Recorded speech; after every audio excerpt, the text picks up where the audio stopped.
Koppel, host of the Time for Coffee podcast, where you get firsthand career advice into the jobs and industries that interest you the most. And before we start today's show, I have a quick favor to ask you. If you haven't already, I'd be incredibly grateful if you give us a rating and a review on iTunes. And if you're like me, you need to do it now because you'll forget later and because it's the best way to help others who may be in search of career advice to find this free resource. So press pause if you haven't done it and do it right now. I'll wait. Thanks so much and enjoy today's show. Hey there, Java Junkies. Welcome to another K-Cup mini episode of Time for Coffee. By the way, K-Cups come in 3 sizes, single, double, and triple shots, or roughly 1 minute, 5 minutes, or 10 minutes in length. So if you don't have time to throw back an entire caffeinated career conversation, these K-Cup mini episodes of T4C can give you a quick caffeinated fix, whether you're on the go or you only have a few minutes to binge. So grab your mug and take a chug, because it's time for a caffeinated career double shot K-Cup with my guest, Jennifer Brick. I'd like to flashback, Jennifer, to when you were an undergrad. You went to Simon Fraser University in British Columbia in Canada, where you majored in criminology.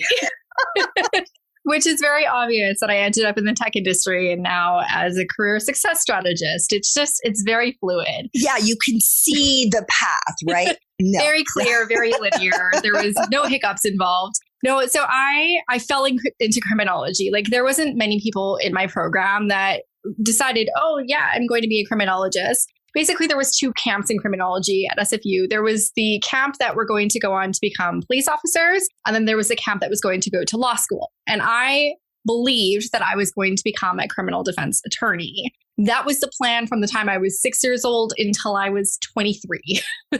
So really?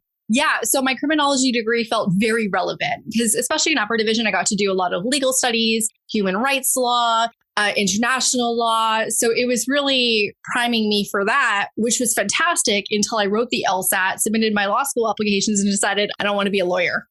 What happened?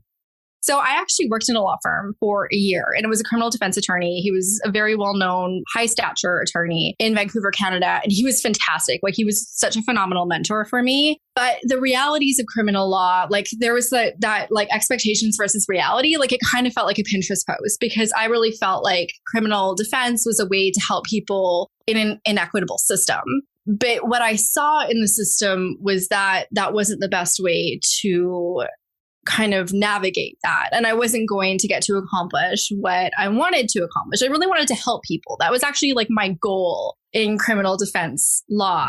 There are certain elements of like the longer I worked there and, you know, we worked on some really contentious and like very sensitive cases. And I realized that the person that I was going to become wasn't the person that I wanted to be in order to do that job effectively. And to do it in a way that psychologically, emotionally, and physically at times protected myself. So it was when I moved to Ireland, I decided to take a gap year between graduating my criminology degree and going into law school. So I wrote the LSAT and like a week later, I hopped on the plane. And it was a week into my time at Dublin that I was like, I don't want to be stuck in BC. I don't want to be a criminal lawyer.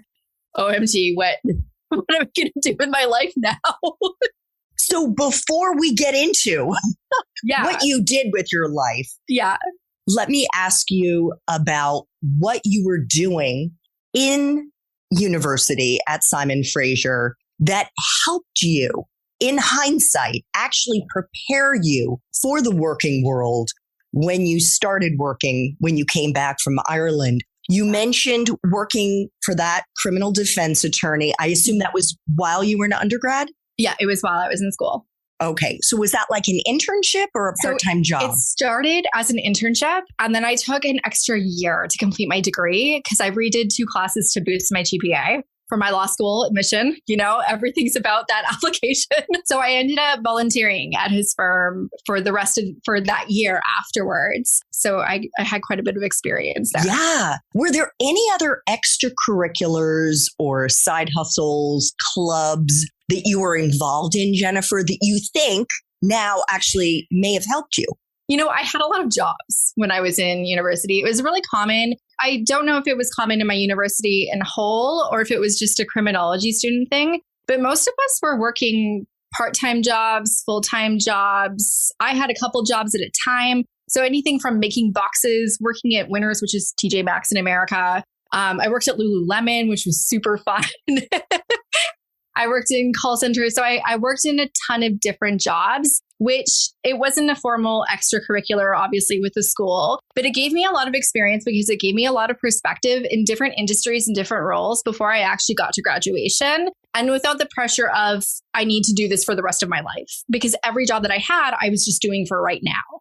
That said, there's two things that I thought I got out of my degree. And even if I'm not applying criminal theory every single day, which I do actually think has come full circle, but we'll get to that because I do see relevance to it and what I do now, speaking of deviance. But there was two big things that I walked away with my degree that I think are so valuable. And I have leveraged throughout my career in my professional life, obviously, but also I think has been really relevant in my personal life. So the first is that I don't know anything at all. It was very much one of those degrees, like social sciences, there's no firm answers. There's a lot of ideas. There's a lot of theories. There's a lot of maybe this applies here. But the more answers that you get, the more questions that you get. So it's always helped me maintain perspective of, even if I have a lot of information, there's always all of this information that I still don't know. So it's put me into a position of being a lifelong learner, whatever I do. And the second thing, kind of drawing from that, was that critical thinking skills were very, very important in criminology studies. We looked at things like, the culture of control, the role of media in crime perceptions, different, theories of deviance and how people become criminals and how our criminal justice system works. And there was a big movement in my university, and it's something that I really ended up subscribing to with restorative justice, is maybe the best place for people isn't to throw them into prisons, but maybe to actually look at healing communities. And maybe that would be more effective. So I really learned to develop critical thinking skills and to not just question everything to be a contrarian, but to really question my own assumptions and question the things that we think that we know to see, are they true? Are they always true? That was something, especially in customer success and customer enablement, was so important because working with people is so dynamic.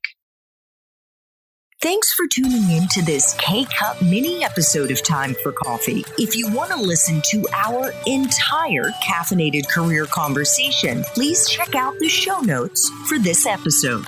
Thanks so much for listening to this latest episode of T4C.